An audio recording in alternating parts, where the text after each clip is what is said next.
Olá, sejam muito bem-vindos à nossa análise de hoje. Olha, o nosso foco principal aqui é destrinchar o conceito da membrana plasmática e entender, de uma vez por todas, as suas principais funções. É muito comum a gente imaginar a membrana das células só como um saquinho, sabe? Um envoltório microscópico meio sem graça que só serve para segurar as coisas no lugar. Mas a realidade passa longe disso. O que a gente tem aqui é uma fronteira extremamente dinâmica, altamente seletiva e incrivelmente inteligente. É ela que, literalmente, torna a vida possível na sua essência mais básica.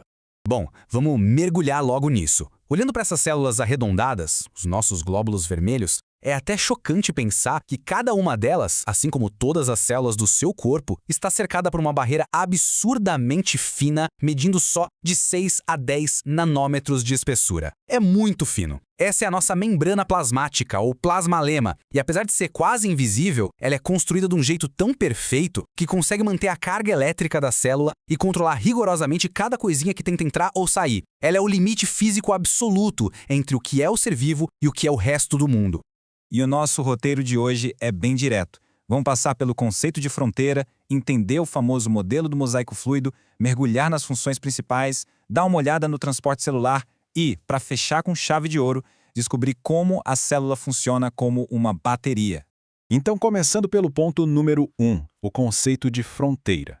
A primeira coisa que você precisa ter em mente é que a membrana não é um muro isolante. Pensa nela como os limites muito bem patrulhados de uma cidade grande. Ela é a fronteira universal para todas as células vivas, não importa se estamos falando de uma bactéria procarionte ou de uma célula humana eucarionte. É uma porta super seletiva. A célula usa essa fronteira para captar os nutrientes vitais lá de fora e, ao mesmo tempo, colocar o lixo e as secreções para a rua. Sem essa separação cirúrgica entre o que está dentro do citoplasma e o que está fora, a ordem química da vida simplesmente desabaria. Agora, vamos para o nosso segundo ponto, o modelo do mosaico fluido. A ciência demorou um tempinho para conseguir visualizar isso direito. Foi só lá em 1972 que os cientistas Singer e Nicholson trouxeram um modelo que a gente usa até hoje. E a palavra mágica aqui é fluido. A membrana não é feita de tijolos rígidos. Na verdade, ela é como um oceano de lipídios em movimento constante. Esses fosfolipídios têm uma cabeça polar que adora a água, a parte hidrofílica, e uma cauda que foge da água, a parte hidrofóbica. Eles se arranjam numa camada dupla onde várias proteínas ficam flutuando livremente. É um dinamismo fantástico. E isso fica muito claro quando a gente compara a teoria com a prática. De um lado, a gente tem uma imagem real de microscópio, onde a membrana parece só duas linhas escuras com um espacinho claro no meio. Mas do outro lado, no diagrama 3D colorido, a gente vê a festa que realmente acontece ali. Aquelas estruturas verdes são as proteínas. Algumas atravessam a membrana de ponta a ponta, as chamadas proteínas integrais, e outras ficam só pegando carona na superfície, as periféricas. O louco é que elas representam mais ou menos 60% dessa estrutura toda e agem como enzimas e canais de transporte.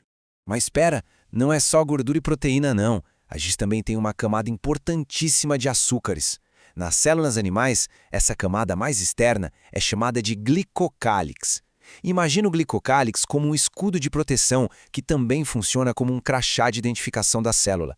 Ele reconhece quimicamente quem está do lado de fora e é tão eficiente que consegue até barrar a entrada de alguns vírus e bactérias. É o nosso sistema de segurança biológico em ação.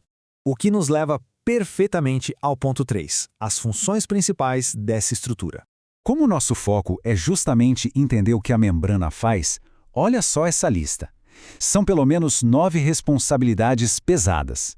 Ela delimita a célula, claro, mas também controla o trânsito de moléculas. Ela atua literalmente como uma antena parabólica para receber estímulos externos, e é ela que dá a nossa identidade antigênica, sabe, como os nossos tipos sanguíneos? Além disso, ela serve de âncora para colar uma célula na outra e formar os nossos tecidos, facilitando toda a comunicação celular. Ou seja, ela é patrulha de fronteira, antena e alicerce, tudo ao mesmo tempo. Entrando agora no nosso quarto ponto, o transporte celular. Para a célula continuar viva, ela precisa de uma alfândega muito eficiente. E o transporte acontece basicamente de dois jeitos. O transporte passivo é tipo descer um rio de boia, a favor da correnteza. Coisas como o oxigênio simplesmente entram e saem de onde tem mais para onde tem menos, sem gastar energia nenhuma. Já o transporte ativo é remar contra a maré. Para forçar a passagem de moléculas de um lugar menos concentrado para um mais concentrado, a célula precisa suar a camisa e gastar a sua moeda de energia, o famoso ATP. E o maquinário por trás disso é de cair o queixo. Dá só uma olhada na diferença. De um lado, você vê uma bomba de transporte ativo literalmente queimando ATP para empurrar os íons contra o fluxo normal. Dá trabalho. Mas do outro lado, a gente tem uma proteína que funciona só como um canal aberto, um escorregador por onde as moléculas passam direto, de graça, sem custar nada para a célula. É um sistema muito inteligente. E claro, a gente precisa falar da água. O trânsito livre de água pela membrana é o que a gente chama de osmose. A água sempre vai buscar o equilíbrio. Ela flui direto para o lado que estiver mais salgado, ou seja, com mais solutos. E o que acontece com a célula? Se a água foge para o meio externo, a célula murcha. Se a água invade a célula, ela incha. É um cabo de guerra invisível acontecendo o tempo todo através dessa fronteira. E finalmente chegamos ao nosso quinto e último ponto, a bateria celular. Até agora, a gente falou da membrana como uma barreira física e um filtro químico, certo? Mas e se a gente mudar a lente para a física pura? Você já parou para pensar como uma estrutura microscópica como essa consegue ser o gerador elétrico que faz você pensar e se mover agora mesmo? O segredo está na eletricidade. Aquela camada de lipídios funciona como um baita isolante, barrando os íons. Na física, a gente chama isso de resistor. Só que como ela é fina demais, as cargas positivas e negativas ficam ali coladas na superfície, se atraindo, mas sem conseguir se tocar. Isso transforma a membrana num capacitor perfeito, com uma marca super estável de uns 2 microfarads por centímetro quadrado. Graças àquelas bombas de íons, o lado de dentro da célula fica com uma voltagem negativa. Gente, isso é literalmente uma pilha biológica recarregável. É essa tensão que dá energia elétrica para transmitir impulsos nervosos e contrair os seus músculos numa velocidade absurda. O que nos deixa com um pensamento bem profundo para encerrar. A sua inteligência, as suas memórias, cada piscar de olhos e batimento do seu coração.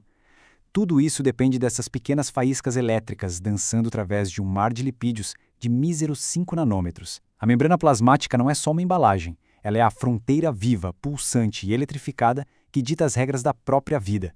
E se uma película tão minúscula controla tudo que a gente é, fica a pergunta: que outros segredos gigantescos ainda estão escondidos nesse universo microscópico? Pensei nisso. Muito obrigado por acompanhar mais essa explicação e até a próxima.